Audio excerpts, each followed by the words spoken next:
Hi, this is Tyler Weaver from Relentless Finances. Today, we're going to discuss KPIs. What is a KPI, you might ask? Well, it's a key performance indicator. Basically, that's just a fancy way of saying they're metrics that are relevant to your business. Today, we're going to discuss 4 of the most important KPIs for real estate investors. The first one is cash flow. The second one is cap rate. The third one is cash on cash return. And the fourth one is return on equity. So let's talk about cash flow. You may have heard that cash is king. Well, it's probably true, but cash flow is how cash gets into your business. So cash flow is essentially the income that's left over after all the expenses are taken. It's kind of similar to net income, but it's a little different because net income includes things like depreciation, which are not real cash events.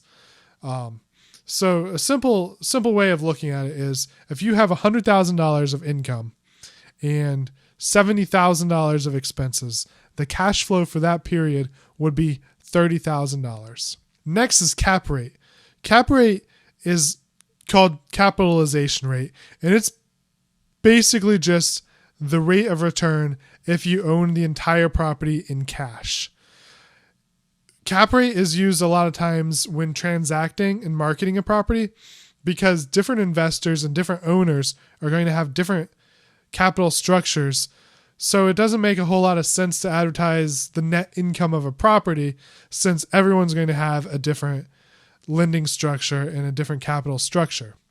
The cash on cash return is an important metric for real estate investors because it's basically the rate of return on the money you invest.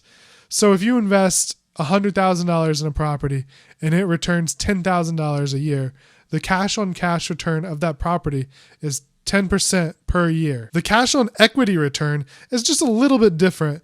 It takes into account the total equity that you have in the property. So at the first year, the total equity is probably the same, roughly speaking, to the amount of cash you have into the property.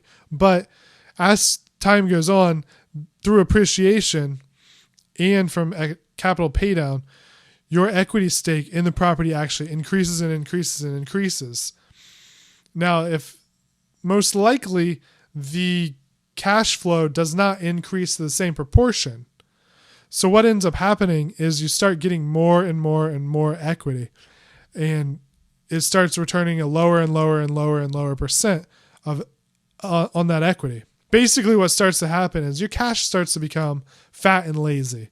And sometimes that's not a real bad thing because the more equity you have a little more margin for error, and it's a little safer to have a higher percentage of equity compared to the total property value. But as you watch this cash on equity return go down, it's time to start thinking about what you could do to raise that return again. And 2 very good options are either selling the property and buying a larger property, or doing a cash out refinance and buying another property with the extra funds that you've received through the cash out refinance.